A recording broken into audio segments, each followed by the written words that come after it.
Let's make air fryer healthier Chick-fil-A chicken nuggets. Chop 1 pound of chicken breast into 1-inch cubes. Add your chicken breast into a bowl. Add a 1/2 cup of pickle juice, a 1/2 cup of milk.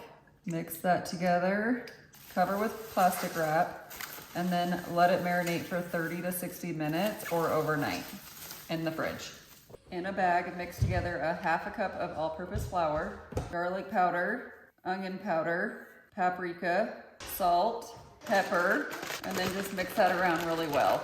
Go ahead and drain off the pickle milk juice off your chicken. Go ahead and beat 2 eggs together in another plastic bag.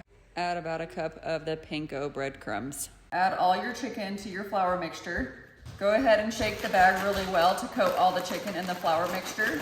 And then next, we are going to dip it in the egg mixture, get as much egg off as you can, and then place it in the breadcrumbs. Now that you have all your chicken in the bag with the crumbs in it, go ahead and zip it up and shake it around to coat all your chicken.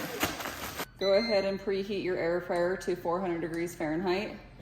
I did go ahead and preheat both baskets. So I'm gonna pull out the first basket. I'm going to spray it with some nonstick cooking spray and add about half of this chicken. You just wanna make sure you have room between them so it can cook evenly. We'll place that one in. Our next basket out, spray it, and add the rest of the chicken. Place your other basket in. So I wanna go ahead and cook these together. So I'm gonna go match cook, air fryer, 400, for 10 minutes. And then I will flip these halfway through. Now that it's been half of the time, go ahead and give them a shake and place each of them back in. And there we go, it is all done. I'll go ahead and put the full recipe in the description below and then join me for more recipes.